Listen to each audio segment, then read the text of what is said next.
इस खास चर्चा में आपका स्वागत है। आज हम कुछ बुनियादी कानूनी शब्दों के तह तक जा रहे हैं। ये एक खास कोड से लिए गए हैं। हमारे पास इसके कुछ हिस्से हैं जो बताते हैं कि चल संपत्ति, अपराध, लोक सेवक, इनका मतलब क्या है। हमारा मिशन है इनके कानूनी मायने को समझना, मतलब असल में ये क्या है और ये जरूरी क्यों है। कुछ परिभाषाएं तो शायद आपको थोड़ी चौंका भी दें, तो चलें शुरू करते हैं। बिल्कुल। देखिए, कानून की दुनिया में ना शब्दों की सटीकता बहुत मायने रखती है।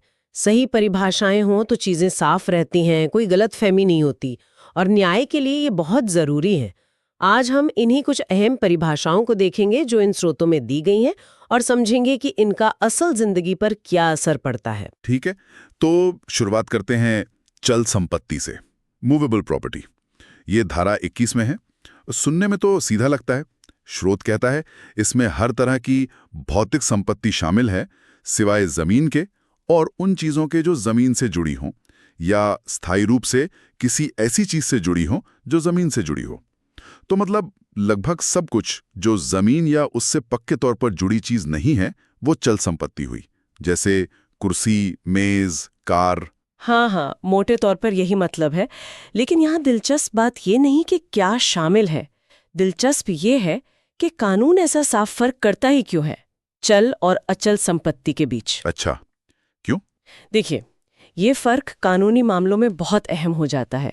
आप सोचिए, संपत्ति बेचने के बारे में या गिरवी रखने या विरासत में बांटने के बारे में नियम अक्सर इस बात पर निर्भर करते हैं कि प्रॉपर्टी चल है या अचल, और परिभाषा का वो हिस्सा जो कहता है स्थायी रूप से जकड़ी हुई चीजें शामिल नहीं है, हाँ, वही मेन पॉइंट है। जैसे मान लीजिए जमीन में एक पेड़ लगा है, वो अचल संपत्ति का हिस्सा है, लेकिन अगर उसे काट दिया जाए तो वो कटी हुई लकड़ी वो चल संपत्ति बन जाती है। अच्छा, तो ये स्थायी जुड़ाव जो है ना, ये बहुत मायने रखता है।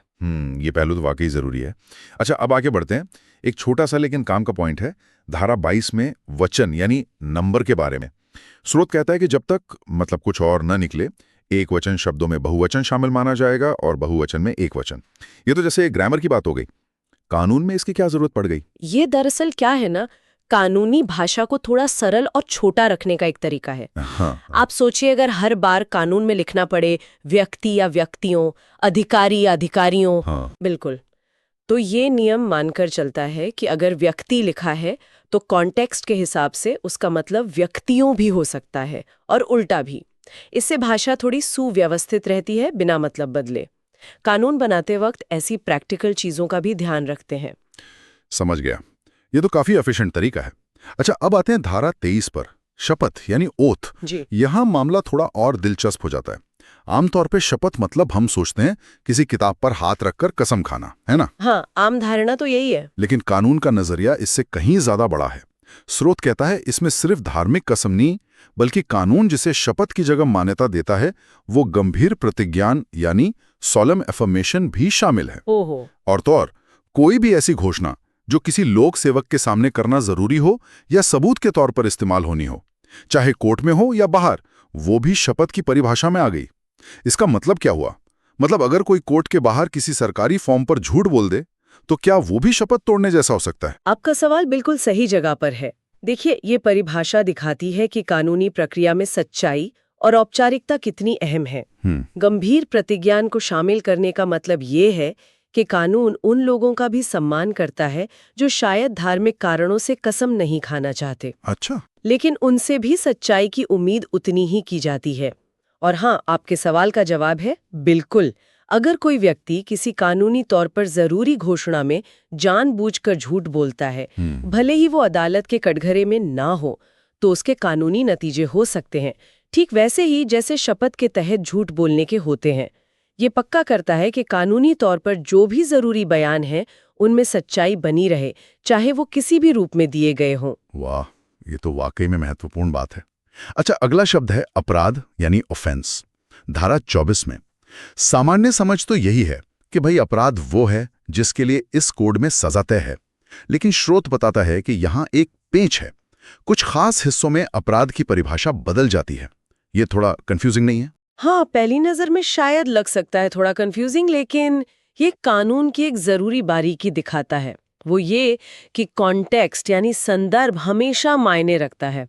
स्रोत बताता है कि कुछ खास चैप्टर्स और सेक्शंस हैं, हमें यहाँ नंबरों में खोने की जरूरत नहीं है, ठीक है। जिनके लिए अपराध का मतलब सिर्फ इस कोड के तहत सजा वाला काम ही नहीं है, बल्कि किसी विशेष कानून, जैसे मान लीजिए ड्रग्स कानून है, या स्थानीय कानून जैसे किसी नगर निगम का कोई नियम, उसके तहत सजा वाला काम भी है। यानी इन खास मामलों में अपराध का दायरा बढ़ जाता है। अच्छा। तो मतलब कुछ मामलों में दूसरे कानूनों के तहत आने वाले काम भी इस कोड के तहत अपराध माने जा सकते हैं। बिल्कुल। और एक और परत है इसमें, स्रोत में ये भी बताया है कि कुछ दूसरी खास धाराओं के लिए ये जो व्यापक परिभाषा है ना, जिसमें विशेष स्थानीय कानून वाले अपराध भी शामिल हैं, हाँ। ये तभी लागू होती है जब उस विशेष या स्थानीय कानून के तहत मिलने वाली सजा कम से कम 6 महीने की कैद हो, चाहे साथ में जुर्माना हो या ना हो। ओह अच्छा, सिर्फ तभी। हाँ, अगर सजा इससे कम है तो उन खास संदर्भों में उसे इस कोड के तहत अपराध नहीं गिना जाएगा। ये सब क्या दिखाता है? यही कि कानून कितना सूक्ष्म हो सकता है। एक ही शब्द अपराध का ठीक ठीक मतलब इस बात पर निर्भर करता है कि हम कोड के किस हिस्से को देख रहे हैं और किस संदर्भ में बात कर रहे हैं। ये वाकई ध्यान देने वाली बात है। मतलब कानून की व्याख्या करते समय बहुत सावधान रहना पड़ता है।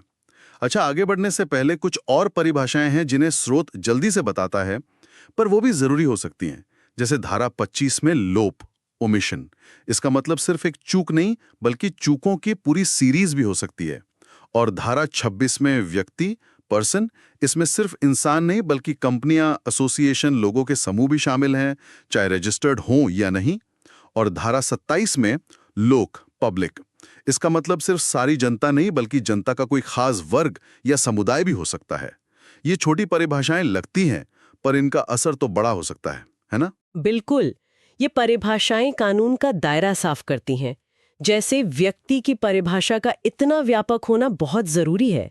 इसी वजह से तो कंपनियां या संगठन भी कानूनी तौर पर जिम्मेदार ठहराए जा सकते हैं, सिर्फ उनके कर्मचारी या मालिक नहीं। हाँ, सही बात है। ये कॉर्पोरेट गवर्नेंस और रेगुलेशन का आधार बनता है।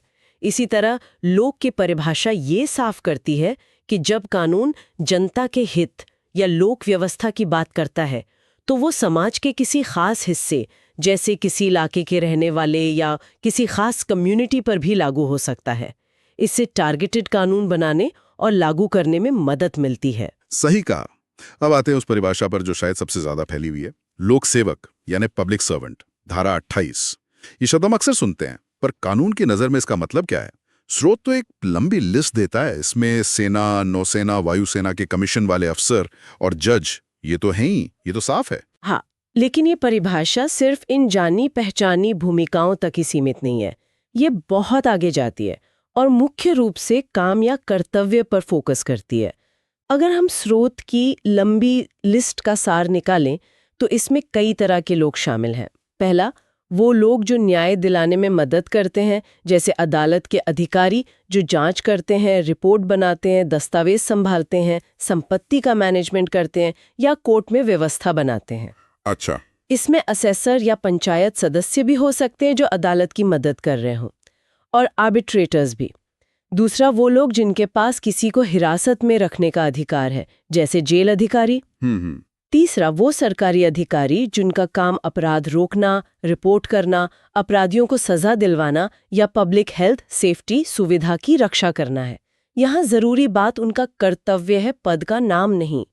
चौथा, वो अधिकारी जो सरकार के लिए प्रॉपर्टी या पैसे का लेन देन, सर्वे, मूल्यांकन, कॉन्ट्रैक्ट करते हैं या सरकार के फाइनेंशियल हितों की रक्षा करते हैं। पांचवा, वो अधिकारी जो किसी गांव, कस्बे या जिले के सार्वजनिक कामों के लिए प्रॉपर्टी या टैक्स संभालते हैं या लोगों के अधिकारों से जुड़े दस्तावेज बनाते हैं। और छठा, चुनाव प्रक्रिया से जुड़े लोग भी जो वोटर लिस्ट बनाते हैं या चुनाव करवाते हैं। बाप रे, ये तो वाकई बहुत बहुत ही ज्यादा व्यापक है।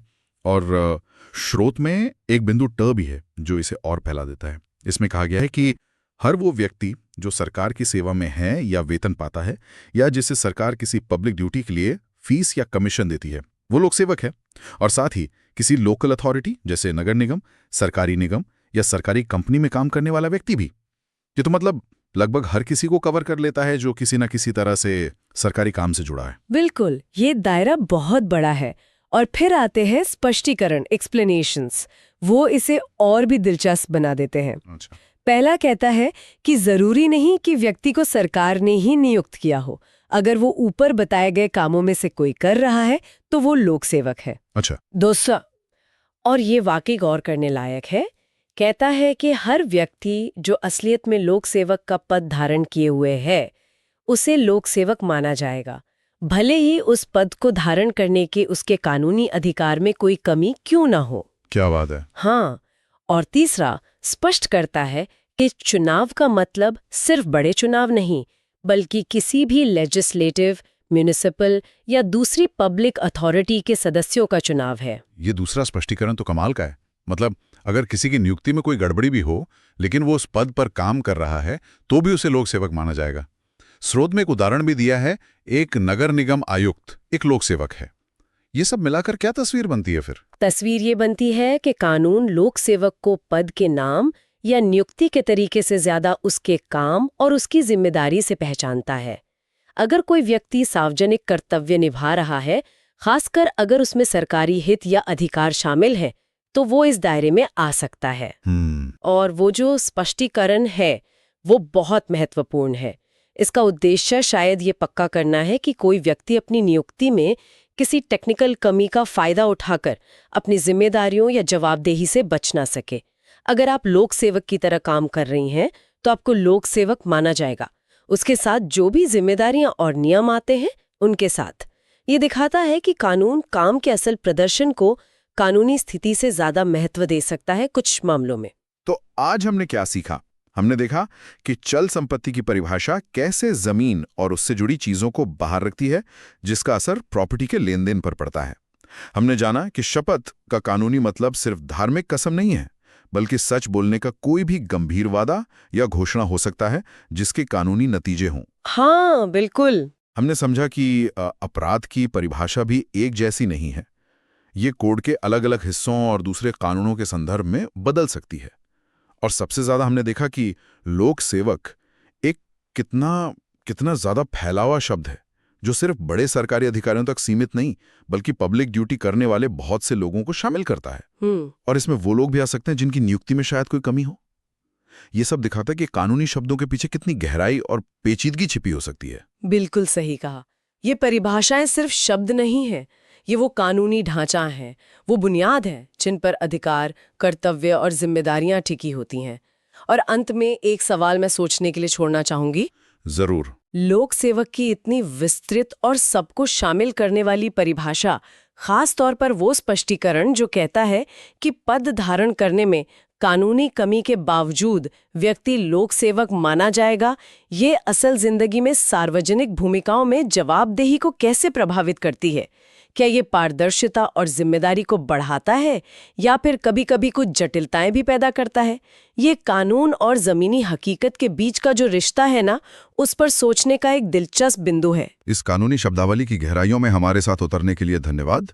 उम्मीद है कि इस चर्चा से आपको इन महत्वपूर्ण शब्दों की बेहतर समझ मिली होगी।